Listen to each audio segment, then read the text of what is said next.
Broadway is booming, and last week alone, The Great White Way grossed nearly $22 million. Whoa. Wow. Well, here to discuss the season's hottest shows is Broadway commentator and friend to the show, Patrick Riley. Patrick, Hi, guys. welcome back. Happy to be back. Thanks for the wall. I see my name in lights. It's nice. I love it. Thank you. Thank you very much.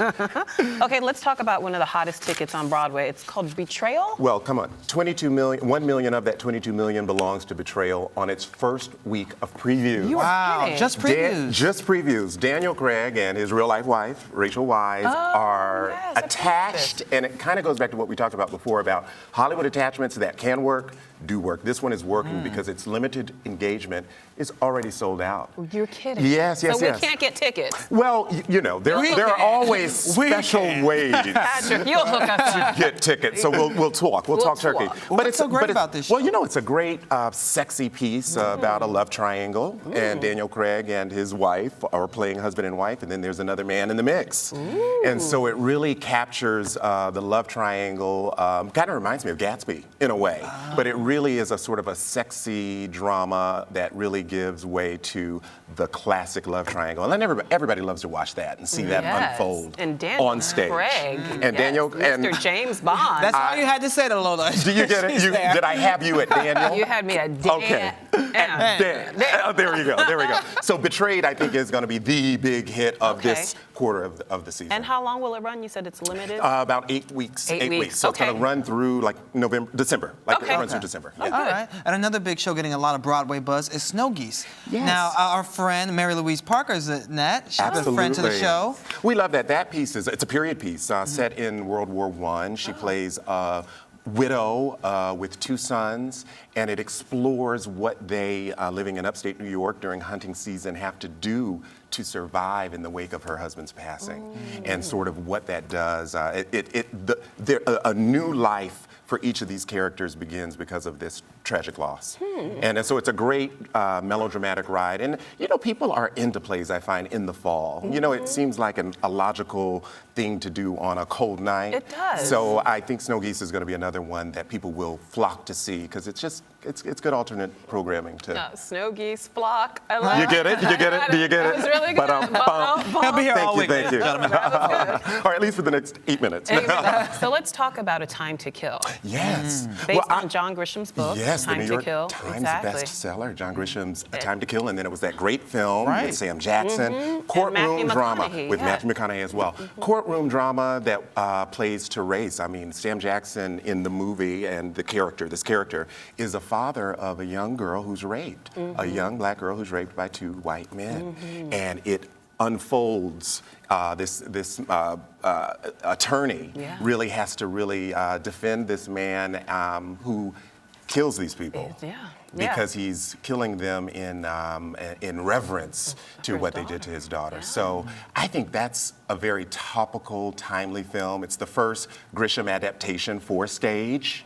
So I think that's why this one's going to be a big hit. And I'm actually going to see it Wednesday, so I'll be able to tell you more when I come back. It seems like it'll be a very emotional play. Emotional, and just if we think about these polarizing racial times, Trayvon Martin and all the things that we talk about every day, I think it's nice when you can see sort of that kind of issue play out artistically. You know, it kind of just it makes it relevant, it makes it timeless. It's true. And there's another play that's coming to Broadway that's dealing with race as well, and it's a revival of the Raisin and the Sun. Oh, yes, It's back on Broadway. But wasn't it just here? It was here, 2004, 2005. So That was with Diddy and Felicia Rashad and Sanaa Lathan and Audra McDonald. And Audra McDonald. Why is it back so soon? Well, or is it too soon? I don't know. Some do think it's too soon, but I think in kind of, you know, if we think about how many Shakespeares come back in versions, why not Lorraine Hansberry? She's iconic. But what makes this one special, it's the cast. Denzel Washington. Ladies and gentlemen, Denzel Washington. If Denzel Washington wanted to come and play Matilda,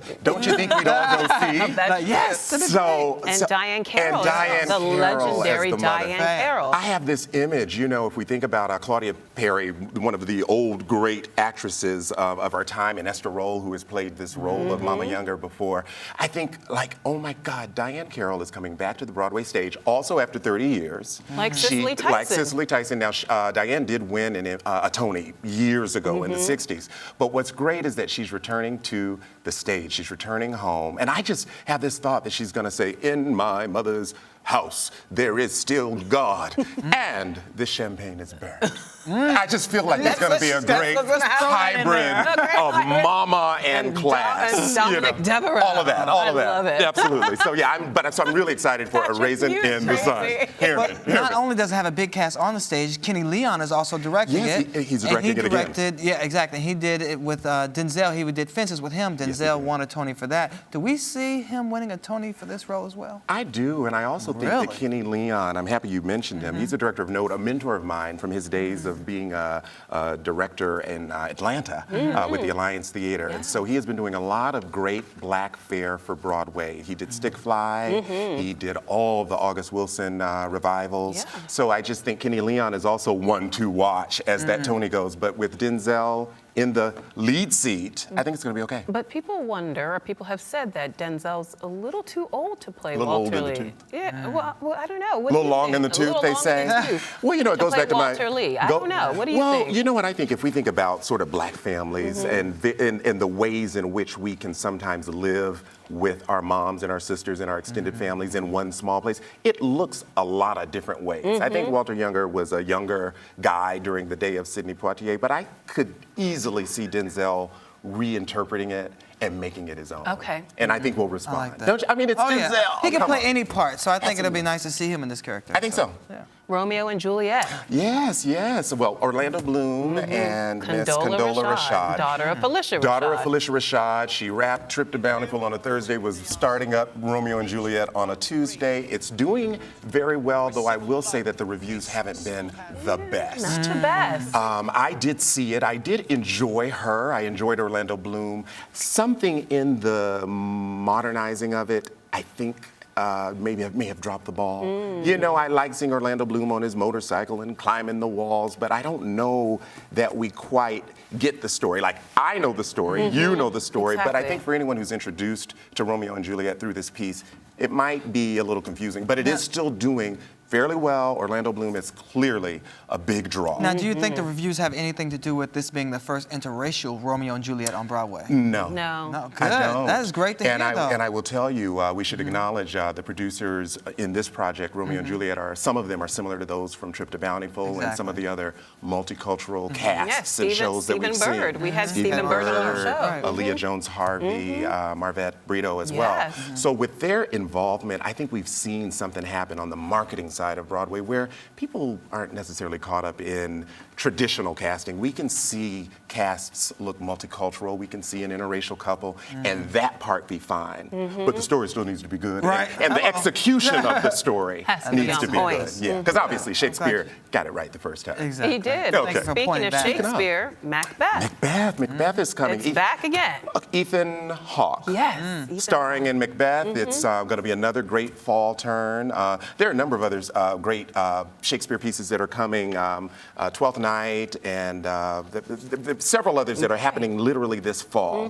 But Ethan Hawke and Macbeth is the next one. It's the next and I'm okay. very excited about it. Okay. Okay. Now, what about Janis Joplin? She's coming to town as well. Now, I love Janis. Do you guys remember the music of Janis Joplin? Late 60s rocker, who really was one of those great genius artists of our time who unfortunately had some demons. Had some demons. Heroin, I believe, was hers, and she went away too soon in the early 70s. But this is a show that captures her at her best. It is basically as if she's performing at Woodstock or Monterey Jazz Festival. It's a show, and it is basically telling the story of Janis Joplin from Southern comfort to worldwide success. She has 4 quartet singers behind her who are playing other great artists of the time, including Aretha Franklin, Odetta, these people who inspired Janis Joplin. So there's a lot of good singing going on in this show. Like that. Good music, and it really, it's like high energy. So I highly recommend this one.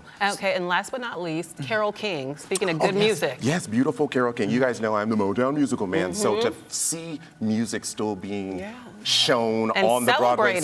stage and celebrated. And these great stories. Carole King, we know her. She wrote Aretha Franklin's "You Make Me Feel Like a Natural Woman." Her singer-songwriter debut, Tapestry, is still a classic to this day. Will You Still Love Me Tomorrow by the Shirelles.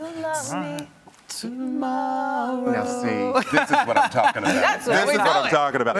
Okay, so a I'm lot of very great excited. music on Broadway A lot right of great now. musicals, If we and had- musicals are my favorite. So if we had one opportunity to see one show on Broadway right now, should we go see? In this moment, right now, I'd say Betrayed. Okay. Betrayed. Okay. Let's And you're going do to be it. back soon to talk about all the things coming up in 2014, right? Guess who's coming to dinner? That's all I'll say. Uh-oh. Okay. Really? Don't And give it Kenny away. Leon is attached. You Okay. were kidding. Don't give it away now. Lola, you can't get it away. Okay. You'll be back. Okay. We'll have more Promise. of that. Promise okay. me. And now Okay. we want to know what you want to go see on Broadway, so tweet us about it at Arise TV 360.